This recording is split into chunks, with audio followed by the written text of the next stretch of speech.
Before we begin today's story, take a moment to subscribe if you enjoy emotionally driven stories that stay with you long after the video ends. These aren't loud or rushed. They settle quietly into your heart. And if you stay until the end, you may find yourself thinking about this one longer than you expect. 6 months. That's how long Jason has been gone. 183 days since I came home to an empty house, and a life turned completely inside out. No note. No argument. No dramatic gouvier. He simply disappeared. And somehow, everyone believes I deserved it. My name is Lauren. And I'm losing my mind trying to find a man who clearly never wants to be found. It started with something small. I left my laptop open on the kitchen counter while I answered the door. Just a delivery. 2 minutes at most. When I came back, Jason was standing there, staring at the screen. His face was blank. That should have terrified me more than it did. Jason was never blank. He wore every emotion openly: joy, frustration, sarcasm, love. But this was emptiness. What's wrong? I asked carefully. He didn't respond.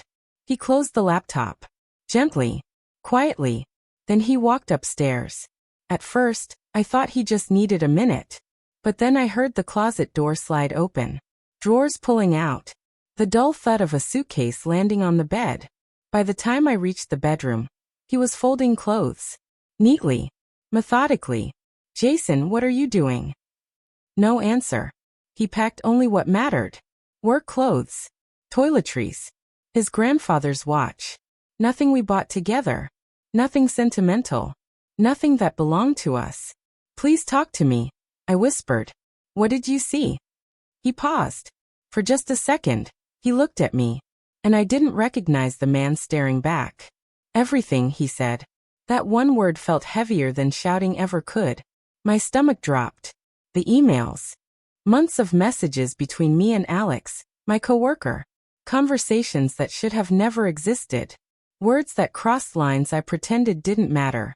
I had left them open. Jason, I can explain. No. He wasn't angry. He wasn't loud. He was finished. I'm done. You can't just leave, I said, panic rising in my chest. He zipped the suitcase. Watch me. And I did. I followed him downstairs, crying, promising therapy, promising change, promising anything. He didn't argue. He didn't insult me. He didn't even look back. He placed the suitcase in the trunk, got in his car, and drove away. That was June 15th. A Tuesday. I truly believed he would come back. That's what people do, right? They storm out. They cool off. They return for the fight, the closure, the conditions. But Jason never came back. I called him. Again. And again. And again. Straight to voicemail. Texts delivered. Never read. I drove to his office. He had taken leave. I went to his brother's house. No answer. His parents' home. His mother looked at me through the window and slowly closed the curtains. That's when fear replaced anger. This wasn't temporary. This was erasure. By the second week, I realized something terrifying. Jason hadn't left in rage. He had left with a plan. Every account was divided evenly. Every personal belonging gone. Even our photos were missing. Only empty frames remained on the walls. Like I had imagined him. I tried social media. Blocked. Every platform. Every possible way to reach him gone. It was as if he had deleted himself from my world. And maybe that was the point. By week 2, panic had fully set in. People don't just disappear because of an argument. Even after betrayal, there are fights. Angry messages. Late-night phone calls filled with accusations and unfinished sentences. There is noise. I remembered using their computer that morning to print directions home. I never logged out of my email. Oh God, I whispered. She's filing for divorce, Madison said. 3 months of marriage gone. Do you understand what that did to their family? To Jason? I didn't respond. Because for the first time, I actually imagined it. Jason standing there while his entire family learned what I'd done. Not just betrayal. Humiliation. Public, undeniable humiliation. He didn't just lose his wife, Madison added quietly. He lost trust in everyone connected to you. The call ended soon after. And for the first time since Jason left, I stopped feeling like the victim. I tried reaching out to Emma. Blocked. Her parents blocked. Even distant relatives I barely knew had shut every door. Alex didn't help either. This was supposed to be fun, he texted once. Not life-destroying. Then he blocked me too. Just like that, everyone involved moved on. Everyone except me. By the second month, my life felt unreal. Jason had disappeared with precision. Our joint accounts were already separated. Perfectly even. He took exactly half. No revenge spending. No legal threats. Just clean lines where a marriage used to exist. The house stayed mine, but it felt hollow. His clothes were gone. His books gone. The gaming setup I used to complain about, gone. Even the movie posters he loved had vanished, leaving pale rectangles on the walls where sunlight hadn't touched in years. The worst part? The photographs. Every picture of us together was missing. Only empty frames remained. Like evidence carefully removed from a crime scene. Desperation pushed me to hire a private investigator. I felt ridiculous doing it, like a stranger chasing someone who clearly wanted freedom. 2 weeks later, the investigator sat across from me with an apologetic expression. Your husband planned this carefully, he said. New phone number. Cash payments. Minimal digital trail. So you found nothing? He hesitated. One thing. He filed for divorce in Nevada. The words hit harder than I expected. Not anger. Finality. The papers arrived on a Wednesday afternoon. Simple dissolution. No accusations. No demands. Just an efficient ending to a 5-year marriage. His signature was already there. Underneath it, a P.O. box. No address. No phone number. No way back. I stared at the papers for hours. Signing felt like admitting he was truly gone. So I didn't. Not at first. I told myself refusing to sign meant he'd have to talk to me eventually. That he'd have to face me. But my lawyer was blunt. He doesn't, she said. He can finalize this without you. All you're doing is delaying the inevitable.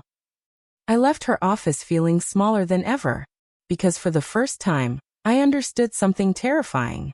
Jason wasn't trying to hurt me. He was trying to forget me. And the thought of being forgotten hurt more than being hated ever could. By the 3rd month, I stopped pretending life was normal. Sleep came in short, restless pieces. Food tasted like nothing. The house felt too quiet, every room echoing with memories I couldn't escape. Silence had become my punishment. I started going to places Jason used to love. The coffee shop where we had our first date. The bookstore where he spent Saturday afternoons flipping through novels he never bought. The hiking trail where he once told me he felt happiest simply walking beside me. I waited in each place longer than necessary, convincing myself coincidence would eventually bring him back. It never did. It was like he had vanished from the world entirely. Desperation makes you do strange things. I began posting online. Nothing dramatic at first, just vague messages about regret, forgiveness, and second chances. Quotes about love surviving mistakes. Photos of old sunsets we'd watched together. I thought maybe someone would feel sympathy. Maybe someone would message me privately and tell me where he was. Instead, the opposite happened. One evening, I noticed hundreds of notifications flooding my phone. Comments. Shares. Messages from strangers. Confused, I opened one of the posts. Someone had written the full story in the comments. Not my version. The real version. The affair. The wedding. The messages. Everything. Within hours, strangers were dissecting my life like entertainment. People I had never met debated my character, my marriage, my worth as a person. Some called me selfish. Others cruel. A few were simply fascinated. My private failure had become public judgment. I deleted the post. It didn't matter. Screenshots lived forever. The messages turned brutal. Actions have consequences. He deserves better. You ruin multiple lives. I stopped opening them after a while, but curiosity always pulled me back. I wanted someone, anyone, to defend me. Almost no one did. And the worst part? Many of the details were accurate. There was no lie to fight. Only truth I didn't want to face. For the first time, I began replaying everything honestly. Not through excuses. Not through justification. But through Jason's eyes. I imagined him standing at that wedding, smiling proudly while giving his speech, completely unaware of what was happening behind closed doors. I imagined the moment he read those messages. The realization. The humiliation. The quiet decision forming inside him long before he packed that suitcase. Jason hadn't exploded because he didn't need to. He had already accepted the end. Weeks passed. The divorce papers sat untouched on my kitchen table. Every morning I told myself I would sign them. Every night I avoided the pen. Until one afternoon, something small changed everything. I checked the mailbox and found a plain envelope. No return address. Inside was a single sheet of paper. No letter. No explanation. Just a photocopy. It was a picture of us from years earlier. Our first anniversary. We were laughing at something outside the frame, arms around each other, completely unaware of how fragile happiness could be. Across the bottom, in Jason's handwriting, were 4 words. I hope you heal. Nothing else. No angif. No blame. No invitation to respond. Just closure. Given quietly from a distance. I sat at the kitchen table for a long time after that. And for the first time in 6 months, I stopped wondering where Jason was. Because I finally understood. He didn't disappear to punish me. He disappeared to survive. And maybe the hardest truth of all was realizing that loving someone doesn't guarantee they'll stay after you break their trust. That evening, I signed the divorce papers. My hand shook as I wrote my name. 5 years ended in a single motion. When I finished, the house felt just as quiet as before. But different. Not empty. Just honest. And for the first time since he left, I wasn't trying to find Jason anymore. I was trying to understand myself.